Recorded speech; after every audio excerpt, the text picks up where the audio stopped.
Why were you put in solitary confinement, and what was that experience like? So I had started diarying in my column for the South Shore Press in New York the experience of being in prison.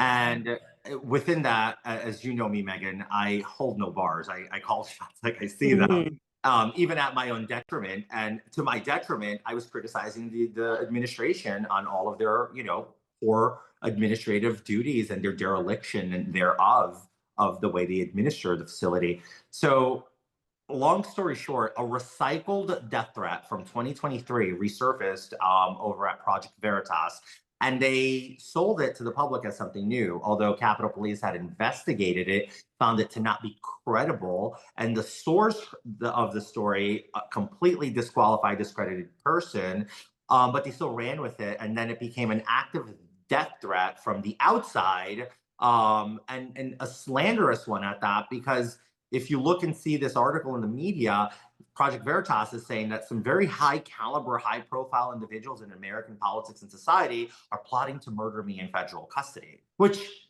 makes no sense. They had a Why whole would anyone I mean, that doesn't break sound right. into prison to kill someone, right? When they had an entire 2 years prior of a public calendar and agenda that they could have easily done it. You were So all over the place. Yeah, it's not like you were in I was hiding. I Yeah. wasn't hiding, right, Miranda? Like, so that's my point.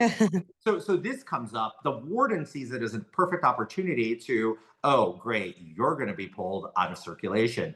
I'm put into the AGSEG or special housing unit, whichever way you want to call it, or as commonly known, SHU, in a 9 by 6 cell that I couldn't stretch my arms wide open without touching both sides of the wall and not getting a full stretch, with a double bunk and a toilet and my sink attached to the top of my toilet, with metal and rust sediments settling at the bottom of my paper cup every time I needed to drink water. So Ugh.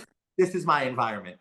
The person in the cell next to me was a murderer who had taken the life of another inmate while in custody with a pencil. That's God. on its own. It's all other insanity. And the warden gaslit me by saying this is protective custody, it's for your safety. But I received the same exact punitive losses and privileges as somebody who was there for disciplinary custody, like the person who committed murder. So I could George, only go ahead. how long were you in that protective custody 40, cell? 41 days by myself, no human interaction, no ability to shave, showering 3 times a week only, using recycled underwears from other inmates, to the point that they would come with stains, When you say dirty, recycled, that means unwashed, well, washed, but it would like put it all, rinsed Like, out. used. yeah, Yeah. used, yes. So, I mean, all of these things happening, I can only contact my family once every 30 days for 15 minutes. My family had a visit set up. They showed up, drove 3.5 hours each way to go see me, got there, and were denied.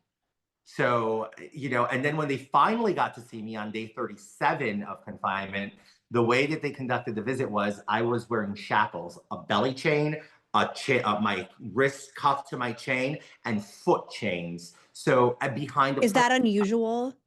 for me, He's not he's not a murderer. He never for, physically harmed I anybody. had 0 custody points. That's why I was in a camp. I never had a violation. I never broke their rules. I never broke their procedures, protocols, or anything. But I was an outspoken critic. So they literally humiliated, dehumanized me in a way where it was beyond comprehension.